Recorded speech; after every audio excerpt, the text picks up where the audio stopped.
Dark Souls is a game that's always intrigued me. I actually wanted to try the speedrun before I took a 4-year break from streaming, so I guess it's only natural for me to eventually come back to it. It's a hard game, it's a punishing game, it's a game that might even break you, but this game is more fun to speedrun than any other game I have speedrun before. Now let's answer how fast you can speedrun Dark Souls in 1 week. Now before we actually get started, an important distinction for this video is I played Dark Souls Remastered rather than Prepare to Die Edition. These games have slightly different speedruns, but in most ways they act the same. Dark Souls Remastered is faster though, so that's what I chose to speedrun. Another distinction to make note of is this game runs on in-game time rather than real time. This makes it so that the time will stop during loading and when you actually quit out of the game, making it smart to quit out during these door cutscenes, and that is used several times. Finally, don't worry about the timer for my practice, the splits are just wrong.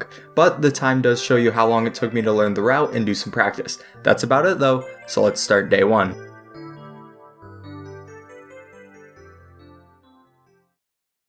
Now for this speedrun, I started out using an older route. The reasoning behind this is there's a tutorial for the older route, but not the newer one. I do eventually switch over to the newer route for reasons I'll explain later, but we'll get to that when we get to that. I'll put the tutorial video and any other resources I used in the description. Now before I started practice, we had to create our character. We used the Thief class and the black firebombs as our gift so we can use the master key from the Thief class and the firebombs for killing bosses.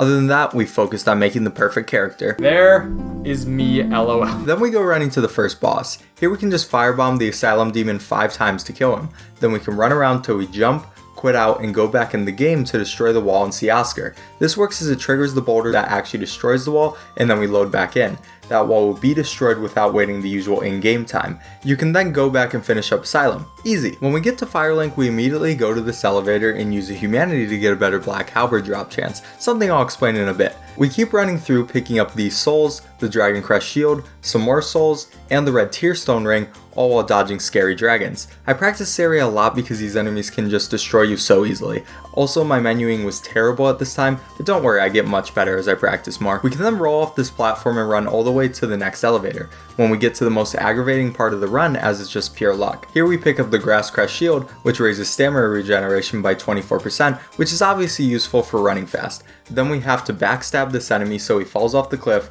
killing him and hopefully getting a Black Knight halberd. We got that one humanity because it raises the chances for this weapon to drop by 6.7%, going from 20% to 26.7%. Yeah, not getting the weapon is not a fun way to lose the run, but it does happen a lot. Thankfully, as I was playing on my computer, there's a tool called Gadgetal Mage, which will allow you to spawn the Black Knight halberd in your inventory if you don't get it naturally. Obviously, if you do this in the run, it won't officially count, but it's really good for practice and when you want to get some runs down without caring about if they're actually legit. Oh yeah, killing this enemy was also pretty difficult, and I never got it down completely until day 7.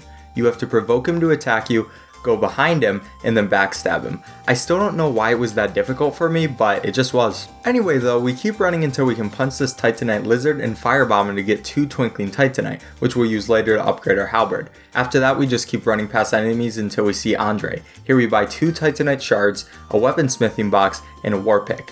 Then we reinforce our war pick twice to make it stronger for our next boss. Now it's time for Sen's Gate Skip, a really cool trick. For this trick, we get one of these enemies to chase after our character. We run back down until we're at the 3rd pillar to the bottom.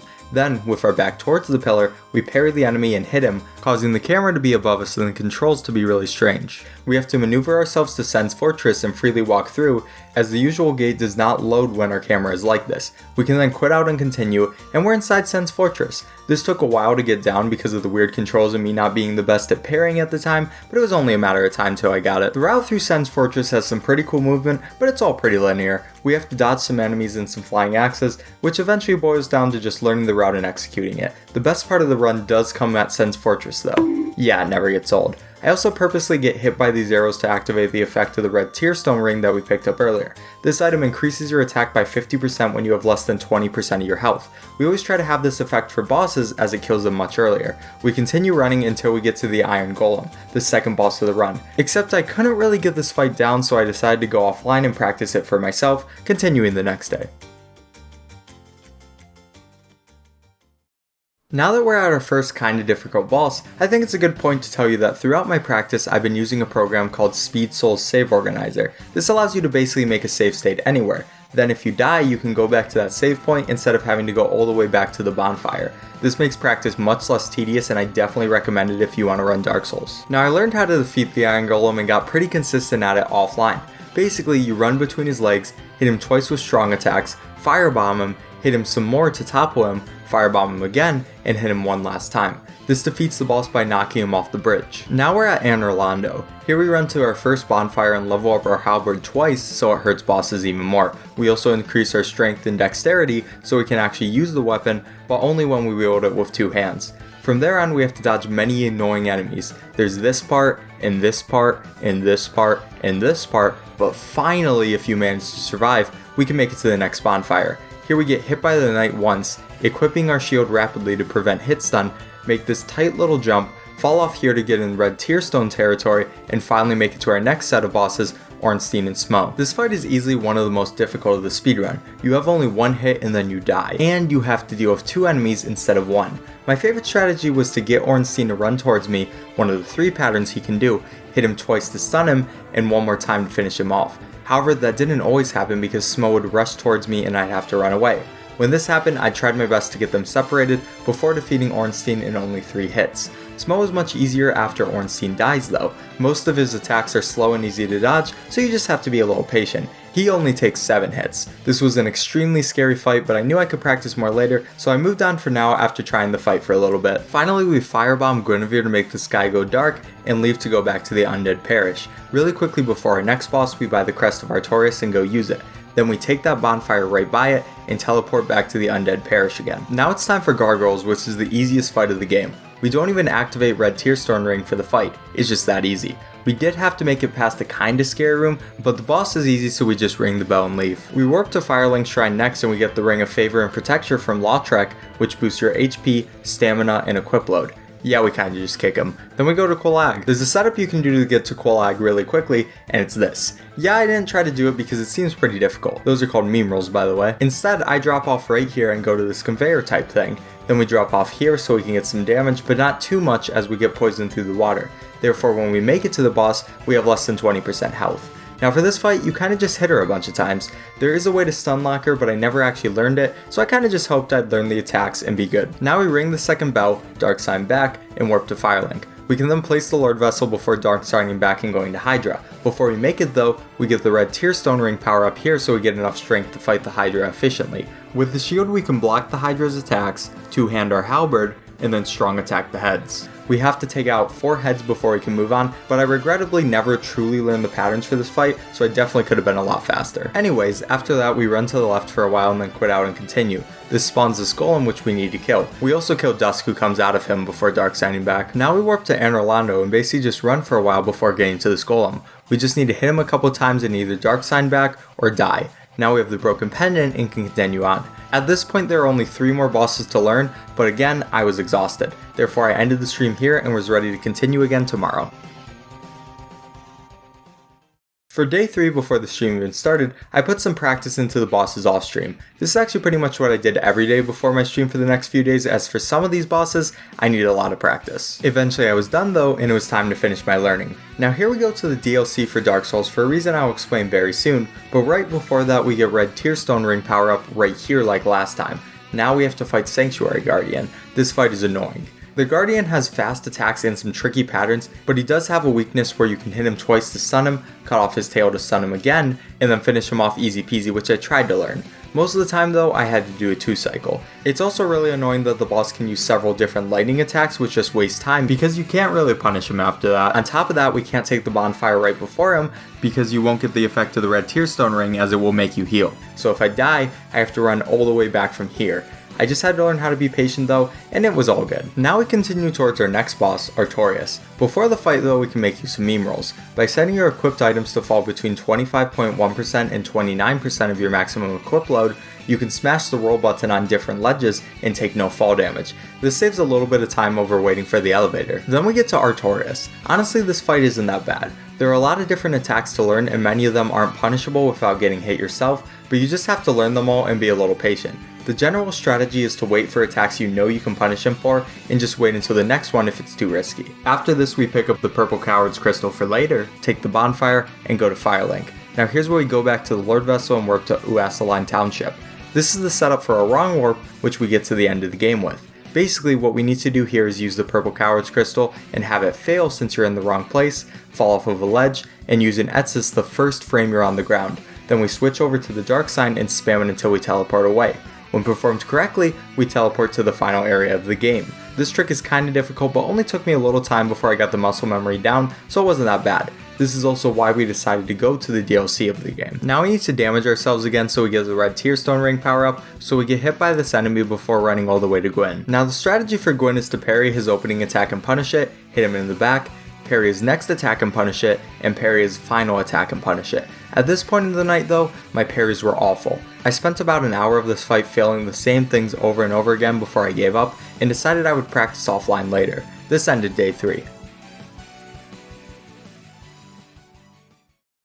On day 4, I decided not to stream and focus on practicing just by myself. Luckily, I recorded it though, so I can show how I learned Gwyn. So first, I looked up some videos on parrying in Dark Souls. They helped me get the general concepts behind parrying down, as I never truly got good at them in my casual playthroughs. Soon I got good at the parries, so all I had to do was learn his attacks. First, I had a giant problem with him kicking my shield.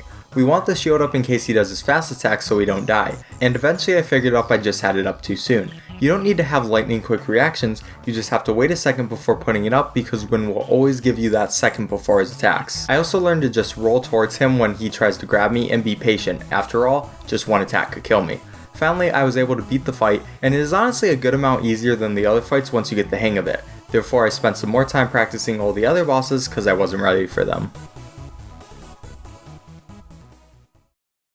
So I'm just gonna save everyone's time. Day 5 was awful. That's it. But seriously, on day 5, this was when I wanted to complete my first run. The game had different plans though. I died over and over and over. Then when I finally got a run past Ornstein and Smough, I realized I didn't have enough souls to buy the Crest of Artorias because of my other mistakes in the run. I tried to fight enemies and maybe get enough souls, but even then it was over. This was extremely sad, and because of all the strategies requiring you to have low health, bosses were so much harder and I just couldn't get it done. At this point I just said, you know what?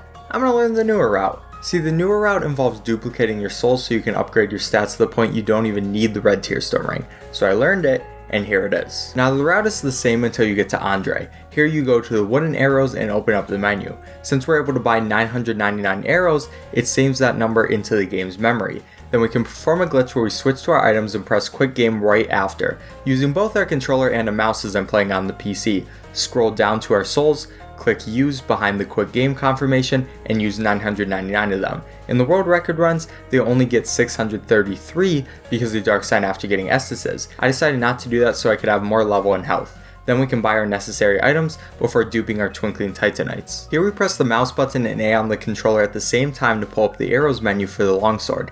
Then we can perform the same menu glitch as last time to drop negative 14 twinkling Titanites, which results in us getting 16 of them. Finally, we can upgrade our stats to use the weapons and get better health and stamina, and upgrade our halberd 5 times. Now we're ready to take on some bosses. The boss strategies are generally the same, except some bosses take more hits and some take less, so I'm just going to go through them really quickly. First we go to Quelaag, and her fight doesn't change too much, and then the gargoyles die in 2 hits instead of 3, making them even easier. This means we don't have to do Sen's gate skip, which is kinda sad because I think it's a really cool trick.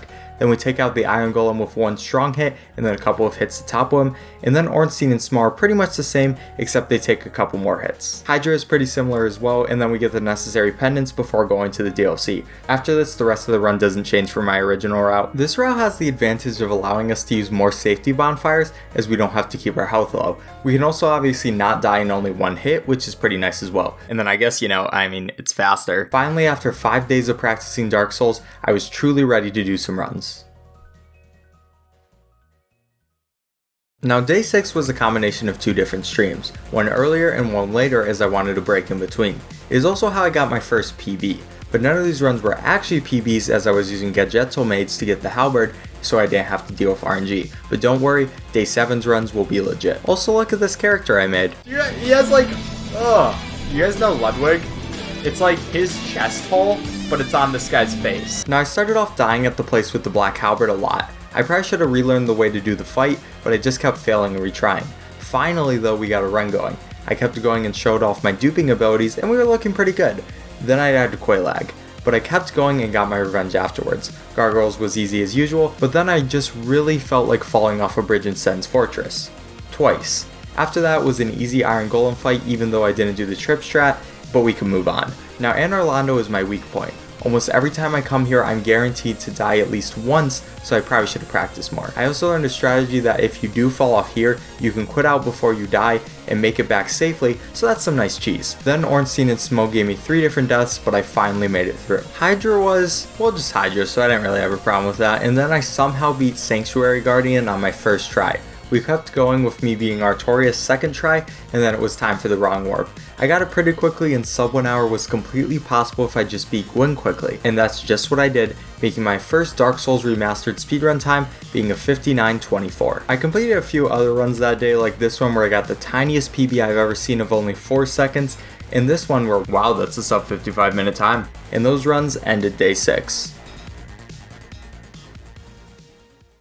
When I got to day 7, I knew that I wanted to get a legit run. Whether I got a PB or not, this would be my official time for the week-long speedrun, so I needed to finish a run while dealing with the Black Knight Halberd RNG. In the beginning I had several runs that just didn't get the Halberd, and more that did, but I died quickly after. This sucked. There were also 2 different times where I didn't get the weapon after resetting for more than 45 minutes. It's kinda demoralizing, especially when you add in after one of those periods, I lost so much time that I basically had to reset. I didn't let this get to me though, because I knew I could get a really good run. Finally, after 3 hours and 40 minutes of playing the game, we got the SpongeBob run. SpongeBob! Hey look guys, look, it's SpongeBob! Now this run did have a death in Quelaag, but SpongeBob was ready, so I kept going. Then against all odds, I had a deathless Ornstein and Smough, something that I have never done before. This resulted in an insane time save. I kept going with the same pace. Now I did have a sort of unfortunate death with the Sanctuary Guardian with a move I've not seen him do before, but alright, I still had plenty of time to save. I made it through Guardian's second try, Artorias' first try, and the wrong warp only took about 30 seconds. The sub 45 was possible, and then here is the Gwyn fight.